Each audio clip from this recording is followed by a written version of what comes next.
Today I'm at the Marina Lofts downtown on the east side. Today this is a brand new housing development with really nice places for people to live.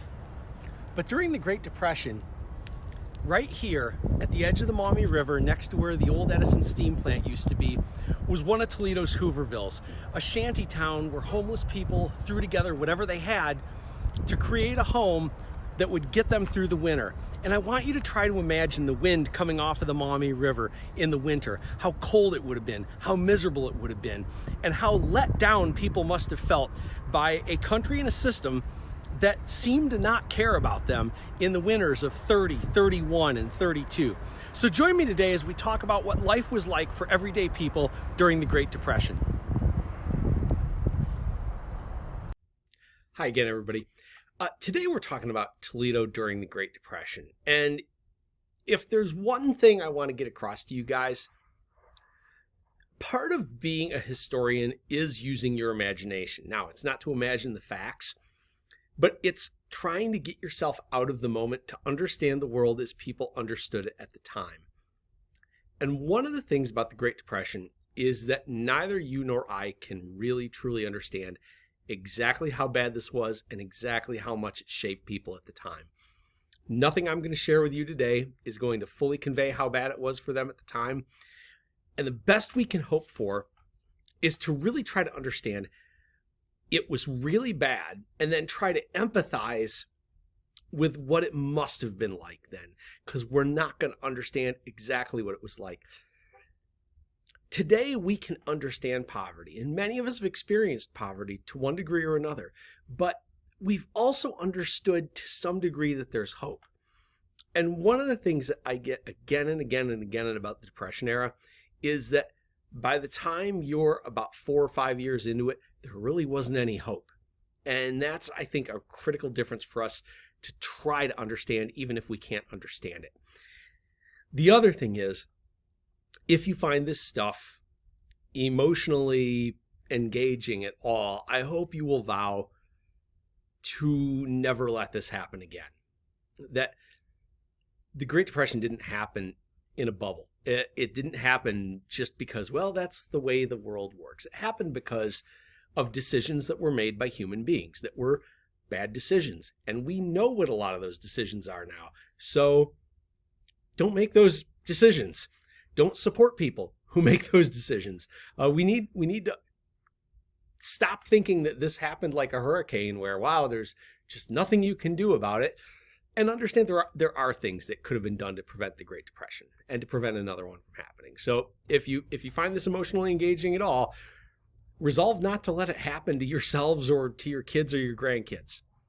So let's talk about the beginnings of the Depression in Toledo. When we're looking at the Roaring Twenties, which we've looked at several times from several different angles already in this class, there was already an instability in Toledo's economy. More than 75% of the wage earners in the city, so people who made an hourly wage, more than 3/4 of them worked for just 5 companies. By 1932, that includes LOF, Libby Glass, Owens, Illinois, Willis Overland, and the Electric Autolite Company up at Champlain and Elm. We started seeing layoffs before a lot of other people in America did. In the summer of 1929, Willis Overland was in a period of overproduction. They were making more cars than they could sell. And at that point, with a surplus of vehicles, Willis started laying off people. And by the end of summer, 10,000 Toledoans, out of a population that time of about 200,000 people, about half of whom were wage earners, so that's like 10% unemployment overnight, they got laid off after the company made more than they could sell. So we had layoffs early. The other thing that happens at this time is that the housing industry gets hit in Toledo. If you guys know where 5 Points is, up by Mancy's and Whittier School right there. 5 Points Library Village in West Toledo. If you know where that is, that's one of the neighborhoods that's built in the 1920s. And so is Westmoreland out Bancroft towards St. Francis and the UT campus and the old Nathan Hale School. These neighborhoods have been built in the 1920s, and lots of neighborhoods are built in the 20s. There is a building boom in this city in the 1920s. And a lot of it is being financed in very shady ways by very shady people, working with very shady banks, doing a lot of insider dealing. And that housing, the growth of it was okay in the early 20s. But by the late 20s, they're building more houses than people are willing to buy. And at that point, building stops. All right. Now you're like, okay, they didn't build any more houses. So what? They stopped the overproduction problem that Willis had. Well, here's the problem. If you've had people working for about 10 years nonstop building houses, carpenters, plumbers, by this point in history, electricians, you've got all these different skilled tradespeople, and they've been working pretty much nonstop for 10 years. And then all of a sudden you pull the plug. Now you've got a pretty big unemployment problem, because now you're talking about people who have skilled trade jobs that pay pretty well, and they're out of work. So that is going to have profound consequences down the road. It's going to have the initial consequence, first order consequence of putting people out of work. It is going to have enormous second order consequences by the time we get to 1931. Now, the stock market crash, it's really interesting. So in retrospect, you guys take an American history class, and in your American history class, teachers like me are telling you about all of these warning signs that had been blinking red since 1928 about the economy is not in good shape. People are speculating. They're buying on margin. Things are looking pretty bad. We all know that today. And the fact is, if we go back then, many people in government knew that it was bad. Many people who worked in finance knew it was going to be bad. Many people who were in newspapers knew it was going to be bad. But none of them shared this information with people like you and me. They pretty much kept it to themselves. They're like, oh, well, yes, this could definitely, this could be negative. This might not work out well. But on the front page of the newspaper, they would never say that. One of the funniest things, if you look back and read all of the newspapers from October 1929 leading up to October 29th and the Great Market Crash, you'll find that there was no mention of the stock market being bad at all. It was the economy gets better every day. And on the Friday before Black Tuesday, it's getting a little cold in town right now. A big weather system to look out for. If you read the papers, you had no idea what was coming. If your neighbor was an economist, maybe your neighbor told you what was coming. But if you just read the papers, you didn't know what was coming until Black Tuesday. And Black Tuesday, the 29th of October, 1929, was a really big deal. And it was treated as a disaster. This is the front page of one of Toledo's 3 newspapers at the time, Toledo News-Bee. And you can see all market records crash as stampede of sales continues. New recession wave hits street following curb firm's failure. 8 million shares sold before noon. Leaders carried to new lows by slump. Entire nation caught in slide of values. Bankers confer, try to stem tide, but transactions continue. If you were reading this story, you would understand very bad things are happening. But what I would ask you to note on this front page of the News-Bee, this is not being treated like a world-changing event at this point. World-changing events like the attack on Pearl Harbor end up with a headline that goes all 6 columns across the front page, right? It's huge. The headline, the letters are this big. There's 2 decks of it. It dominates the entire paper. And that's not what happened on the day of the greatest stock market crash in American history. What happened was, it made it above the fold of the newspaper, but it was over here, and it shared the front page with Queen of Hearts 2, and 55 are saved as a ship sinks in a lake storm. And then we have this fellow who was a foe of the modernists.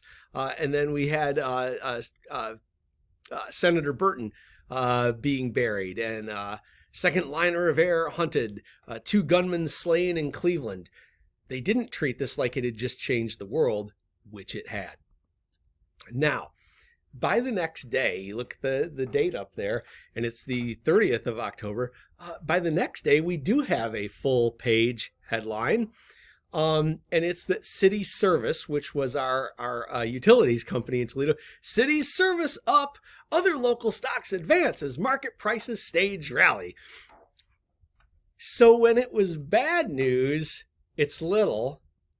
When it's good news, it's all across the front page. What's it telling people in Toledo? It's telling them everything's fine. You don't need to worry about this. It's going to be okay. Go ahead and buy more stocks, do more investment. Everything's going to be fine. Which, again, by the day before, a lot of people had started figuring out everything's not going to be fine. Now, why? Why did things end up like this? Why did people believe that everything was going to be okay? Well, in a city like Toledo, there were very specific reasons that people believed things were going to be okay. We had a citywide building boom going on, and lots of things that are landmarks today in Toledo were built in 1929 and 1930. So in Toledo, lots of people still had jobs, and we were still building new things. And in this video, I'm going to show you some of the new things that were still being built and still keeping Toledoans employed. The fact of the matter was, it was pretty easy for Toledoans to believe that the economy was doing well. They could still see people working every day on the Anthony Wayne Bridge. They could see the workers working on the brick and the glass and the electricity and the plumbing at the brand new Thomas A. DeVilbiss High School. They could see people working every day on Collingwood Avenue on the brand new Rosary Cathedral, which never did get that nice tower at the back. And they could see people building the new Ohio Bank building, which was going to be the headquarters of one of the area's largest banks. Now, here's the problem. First, the high-level bridge gets finished. And then Rosary Cathedral gets finished. Then they finish construction on those schools. Finish construction on some of the other buildings around town. As those projects get done, the iron workers and the masons and all of the other people doing work on those projects, they get laid off. And there's nothing else to build because nobody else is financing big projects anymore. The city doesn't have any money to build another bridge. The school district doesn't have enough money to build another high school. This is simply not going, these jobs aren't going to be replaced. And so as each project gets completed, the unemployment rate keeps going up in the city of Toledo. Now, as all of this is happening, we have the bank crash in town. What you're looking at here is First National downtown. This was off of Madison Avenue near St. Clair. The bank crash in Toledo, you've heard about the bank crashes during the Depression. What you probably don't know is that the bank crashes in Toledo were among the worst, if not the worst, in the entire United States. Toledo bankers at 5 of the biggest banks in town were making completely unethical loans, if not illegal loans, to people who served on the bank's board of directors. So you were a builder of a place, of a subdivision, like the ones up at Library Village or 5 Points or Westmoreland. You're a person who gets out massive loans from the bank, and then you get on the bank board. And now the bank board makes you loans whether you've got collateral or not. Whether you've got something to back that loan or not. And so the banks are making incredibly risky loans to people who are on the board of directors of the bank itself. And as this is happening, it's definitely unethical. It's questionable as to whether it was legal at the time because the bank laws were so loose and so lax in the United States and in the state of Ohio. But they were definitely unethical loans that they made. And as housing started, we talked already about how they stopped building new houses at some point. As housing starts went down, these land developers tried to hide their losses from the banks. And then the banks, understanding that there were losses, tried to hide the losses from their investors. This is happening throughout 29 and 30. And when we get to the summer of 31, it can't be hidden anymore. And the banks decide that they're going to have a 60-day holiday. They called it a 60-day bank holiday. And the idea was, well, we're just going to shut down the banks right now. Nobody can get their money out. But after 60 days, when everything calms down, we'll get back to normal. Now, the way you've been taught that and the way I was taught it when I was your age is that bank crashes happen because people like you and I panic. We worried that if we don't get in there and get our money out right now, there's not going to be any money left. And the crazy thing about the 1931 bank crash is that it was not a panic like that necessarily. Yes, people like you and I were worried we couldn't get our money out, but it's not because I worried that you were going to get there and get your $100 out of the bank before me. It's because most of us understood that the rich people were going to be able to get their money out of the bank and we weren't.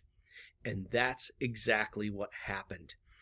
These banks in Toledo wouldn't let a person like you or me get our $100 or $50 or, even $1,000 out of the bank. They wouldn't let us do it.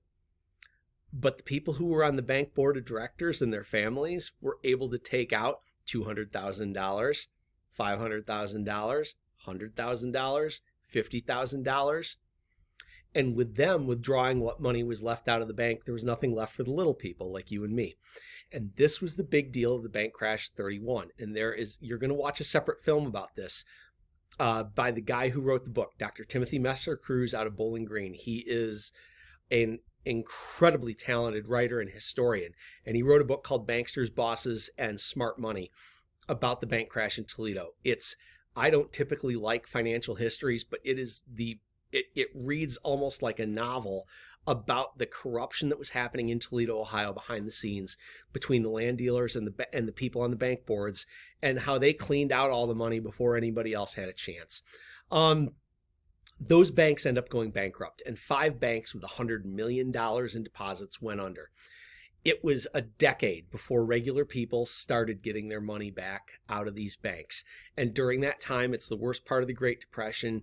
And this broke people's lives. The folks who were on the board of directors, they were just fine. Nothing happened to them. They were okay. You know what it meant? Gosh, I guess we're not going to be able to go on vacation this year. We're only going to be able to go on vacation in Michigan for a month instead of going on vacation to Florida for a month. Gee golly gosh, isn't that rough? For regular people, it was a matter of life and death. And the bank crash in Toledo really changed the relationship between the people of Toledo and their government. Now, what did this do to the economy in Toledo? Many small businesses in the city either had their money in the bank and lost it, or they relied on banks for what's called revolving loans for their normal operations, where they get a loan from the bank to pay their payroll, and then when a big order comes in, they use that money to pay off that loan. That's pretty typical with small businesses. Once that's gone, these small businesses just close in waves. Mom and pop groceries, lawyers, doctors' offices, accountants, small manufacturing operations, they just go out of business one after the other, after the other, after the other. And Tana Mosier Porter wrote in the book that you guys are reading, with little money in circulation, most business in Toledo stopped. Okay, and this is why Toledo was worse hit by the Great Depression than any city in Ohio and virtually any city in America. TPS closed school a month early in 1931, in the 31-32 school year. They closed school a month early because they couldn't pay anybody. They did not have the ability to pay anybody anymore, so they just let the kids go home in late April, early May. What you're looking at here, this picture, is something called scrip. The city of Toledo couldn't pay its workers anymore with money, so they started basically printing coupons that were worth $1. And they printed these coupons called scrip and paid city employees not with money, but with this scrip that hopefully businesses would take as a promise to get paid back later. This was a citywide calamity. Now, even with this, there was early hope. Waite High School had a school newspaper called The Retina that came out every week. And the Waite Retina in October 1931 wrote an editorial. The students wrote an editorial that said this: "The depression which is upon us has wrought many hardships for most of the population and has had a harmful effect upon us. However, much good may come from this so-called evil. People will be brought to realize as never before that what our city and country really needs is leaders, strong and capable. Too long, leaders have been selected because of their wealth, their popularity, or their social position, not because of their ability. Perhaps the truth will at last be revealed that just any man is not the one for a position of honor and trust, but that man who can be measured by brain standard rather than gold standard is the one for the place." Teenagers in this city understood what happened. We had a city government that was basically picked by the bankers, that served the bankers, that served the wealthy, and did not serve the rest of the people in the city of Toledo. Now, there was that hope, but then there was also a smackdown. The Depression got worse in 1932, and hunger and homelessness became really commonplace. Edna Hansen, who lived on the west side of the river, wrote this: Food was always a problem, or should I say the lack of food. The kids were always looking for a bit of something. If one kid had an apple to eat, the rest would surround that one child yelling, "Core! Core!" Then one person would get the core of the apple to suck out the final bits of apple and juices that were left. The rest of us just stared and hoped that someday we could have an apple or a core to eat. That's how bad things were. Now, the homelessness problem. What you're looking at here is what I showed you at the outset of this video. This is down by where the marina lofts are today on the east side. This picture was basically taken from around where the Martin Luther King Bridge is now, looking towards the Museum of the Great Lakes, up towards the Big Triangle Bridge. And along the river were these shanty towns that were called Hoovervilles, making fun of President Hoover. These are his subdivisions made by the economy that he helped to create. We had Hoovervilles in town, along the river on the east bank, along the river on the west bank, under the Anthony Wayne Bridge. There were some that were floating, where people tried to make like a houseboat, and they would tie up under the Anthony Wayne Bridge because it served as a better roof. Scott Park had a great big Hooverville. The city, in response, didn't say, wow, we've got to do something for you. At several points in the Great Depression, the city of Toledo came through with guys with flamethrowers and started all these on fire to keep people from living in these terrible-looking shanties down by the river. The Depression was also the birth of a tradition in Toledo that's become one of our signature things in the city, the Tony Pacco hot dog.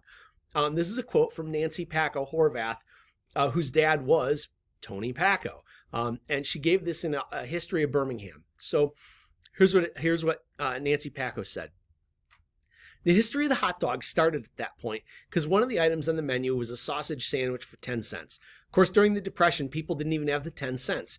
And very often they'd come in and ask for half a sandwich, which was a source of great embarrassment for them.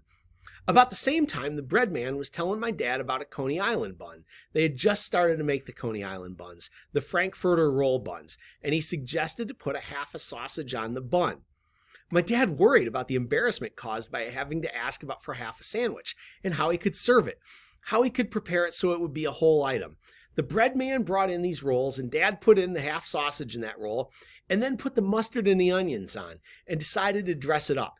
He started to work on the sauce, meat sauce recipe, so it would be different from the other sandwich and not a half of something. So to this day, it's still cut in half. People will swear that we started cutting the sausage in half yesterday, but in fact, it was in 1932. That's how it came to be, or else there wouldn't have been a Tony Pacco hot dog today if it hadn't been for the Depression. So you understand from that story, the half hot dog that you get at Tony Pacco's, loaded with the chili and the spicy mustard and the onions, it wasn't. That's not something that was a Hungarian dish. It's something that Mr. Pacco created in the Depression so he could sell something for 5 cents and people didn't have to be embarrassed about buying it. So you have the election in 1932. By election day of 1932, the unemployment rate in Toledo was 80%, the worst in the entire country. That means only 20% of Toledoans had a job, which I think you guys can understand. You cannot run a city on 20% employment. President Roosevelt gets elected. His 100 Days program starts putting people back to work. That 100 Days program started the Civilian Conservation Corps, the Works Progress Administration, the National Industrial Recovery Act, and those projects started getting tens of thousands of Toledoans back to work. And they built much of the city as we know it today. And in this video, I'm going to show you some of the stuff in Toledo that was built as a result of the New Deal. A lot of President Roosevelt's plan to get America out of the Great Depression centered around getting Americans back to work. Roosevelt did this through a variety of agencies that we'll talk about later. But today, I want to talk to you about some of the projects that brought Toledo out of the Depression and how they make our city a great place to live to this day. Here at Toledo Zoo, almost every major piece of architecture you associate with your childhood was associated with Toledoans getting back to work in the WPA. From the amphitheater to the Anthony Wayne Trail itself, to the aquarium And a few miles north, the WPA built another icon. Bowl was a WPA project too. And even with modernizations and renovations, these awesome stone towers and stone walls remain as a gift from our past. Across town, there's another football stadium built by the WPA. Mollenkopf Stadium at Waite was also built by the WPA, and it was considered one of the largest and finest high school football fields in the United States of America, putting Toledoans back to work, making their community a better place. This wasn't the only school to benefit, though. This building, the former Maycomber Technical High School, was completely built by the WPA and served generations of Toledo students learning trades. Exactly the kind of trades that also built places like this. The main library, which was built by the WPA on the site of Toledo's original Toledo High School. Inside, these amazing murals were made by artists put back to work by the WPA, made of a glass called vitrolite and assembled in Toledo. Outside, our Metro Parks benefited from the New Deal too. And now I'm at Pearson's Metro Park on the east side. Most of the historic structures here, including the stone bridges and the shelters, were built by the Civilian Conservation Corps during the New Deal. Now, the other thing that's happening in Toledo during all of this, the city is undergoing the same political turmoil that the country is. The mayor, up until 31, was a guy named William Jackson, who had been the safety director in the city. He was kind of seen as a tool of the big boys. He gets thrown out, right? Because we always blame, whenever something happens, we blame the guy who's sitting there for the thing that happens. Jackson gets thrown out. Who did the people of Toledo turn to? The guy who was the promoter of the Dempsey-Willard fight, Addison Thatcher. Addison Thatcher gets elected as mayor. He fails. They throw him out after 2 years. And then in 1933, there's a fairly incredible election in Toledo, Ohio, where you have a Democrat, you have a Republican, and you have a socialist. And the socialist, pictured here, a guy named Solon Klotz, the socialist candidate gets elected mayor because things are so rough in the city of Toledo. Hold on, please, just a second. Sorry for that little break there. So Solon Klotz gets elected as a socialist candidate because people are looking for answers. They really don't care where those answers come from at this point. Now, Klotz gets elected. He's got a very mild socialist agenda of basically like regulating the banks a little more and trying to get direct aid to citizens who are unemployed. But in the middle of him trying to get anything done is the gangland era Toledo that we talked about. If you remember a couple videos ago, when we talked about gangster Toledo and the Yanni Licavoli and the hit on Jack Kennedy, that happens right in the middle of this. So now the city government's attention shifts to violence and gangsters. The trial for the bankers is kind of happening and then not happening and then happening again. And amidst all of this, the business people in Toledo took a look at the idea that a socialist had just been elected mayor, and they're like, democracy? We're not letting that happen here. We need to get rid of this guy. And so a lot of the bigwigs in town, with the backing of the newspapers, managed to change the city charter, which is basically the constitution for the city, and they take all the power away from the mayor. We change from a strong mayor form of government to a weak mayor form of government. And Toledo's government is going to be weak mayor because of Solon Klotz from the mid-1930s right up until the 90s. When your parents were probably in high school is when we went back to a strong mayor form of government where the mayor actually has power. Klotz gets ousted. Royce Start becomes mayor. And things kind of go back to normal in town. But before the things go back to normal, we also have something called the Battle of Toledo. In February 1934, we had strikes break out at a few major factories in town, including Spicer Manufacturing, which later will become Dana, and Electric Autolite Company, which was a big factory up near Champlain and Elm.